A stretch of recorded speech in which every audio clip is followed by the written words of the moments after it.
কামাল সাহেব, আমি এটা আপনাকে জিজ্ঞেস করব না যে আপনার কি মন ভেঙে গেছে কিনা, আপনার কষ্ট হচ্ছে কিনা, দুঃখ হচ্ছে কিনা, বা চোয়াল শক্ত হচ্ছে কিনা। আমি আপনাকে একদম মৌলিক একটি প্রশ্ন করব। সে প্রশ্নটি হয়তো সংক্ষিপ্ত হতে পারে, সেই প্রশ্নটি হয়তো দীর্ঘ হতে পারে। কেমন আছে বাংলাদেশের দুর্দণ্ড প্রতাপ স্বরাষ্ট্রমন্ত্রী শেখ হাসিনা ক্যাবিনেটের দ্বিতীয় সবচেয়ে ক্ষমতাশালী ব্যক্তি? অবশ্যই আমি ভালো আছি। মহান রব্বুল আলামিন আমাকে ভালো রেখেছেন। জি আসাদ সাহেব, মানে এটা আমার সাংবাদিক জীবনে আমি কোনোদিন এই প্রশ্ন করব কাউকে, এটা আমি ভাবিও নি। কেমন লাগছে, মানে এই প্রশ্নটা সাংবাদিকরা সাধারণত করে থাকে, কিন্তু আমি যদি আপনাকে জিজ্ঞেস করি কেমন লাগছে, আপনাকে ফাঁসির সাজা শুনিয়েছে ইন্টারন্যাশনাল ট্রাইব্যুনাল। আপনি বাংলাদেশে থাকলে যে কোনো দিন, যে কোনো মুহূর্তে আপনাকে হয়তো ফাঁসি দেওয়া হতো। কেমন লাগছে? আমার একটা হাসির খোরাক হয়েছে এটা। কেন বলবো, আমরা বঙ্গবন্ধুর ডাকে দেশ স্বাধীন করেছিলাম। আমরা কার বিরুদ্ধে লড়েছিলাম? পাকিস্তানি আর্মির বিরুদ্ধে। কার বিরুদ্ধে লড়েছিলাম? পাকিস্তানি আর্মিদের যারা সহযোগিতা করেছিলেন। সহযোগিতা কে করেছিলেন? এই জামায়াত ইসলাম, যারা নাকি আজকে ক্ষমতা নিয়ে বসে পড়েছেন এবং যাদের ডিরেকশনে আমাদের প্রধান উপদেষ্টা ইউনূস সাহেব চলছে।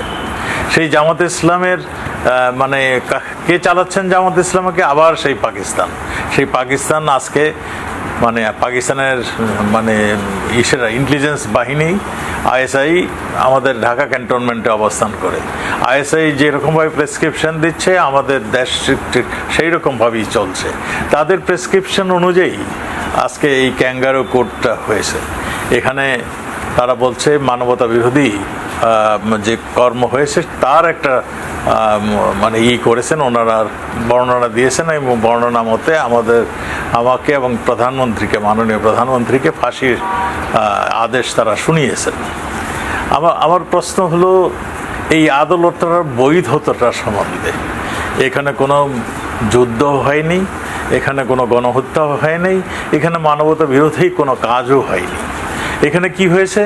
এখানে একটা মেটিকুলাস ডিজাইন, যেটা ইউনূস সাহেব বলছেন আমেরিকাতে যে একটা দীর্ঘদিন যাবৎ একটা পরিকল্পনা, একটা ডিজাইনের মাধ্যমে, মেটিকুলাস ডিজাইনের মাধ্যমে এই ষড়যন্ত্রটা হয়েছে।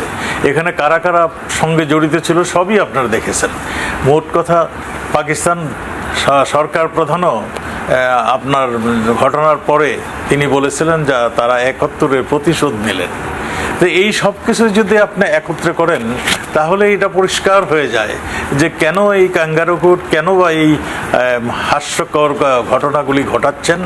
আর যেই বঙ্গবন্ধু কন্যা, আমাদের বঙ্গবন্ধুর ডাকে আমরা যারা দেশ স্বাধীন করলাম, আমাদের ৩০ লক্ষ লোকের রক্ত ঝরিয়ে দেশ স্বাধীন হয়েছে, আমাদের ২.৫ লক্ষ মা বোনের ইজ্জত এখানে হারিয়েছে, আমাদের আমাদের বন্ধু প্রতিম দেশ ভারত ১৫,০০০ সোলজার তাদের প্রাণ দিয়েছেন।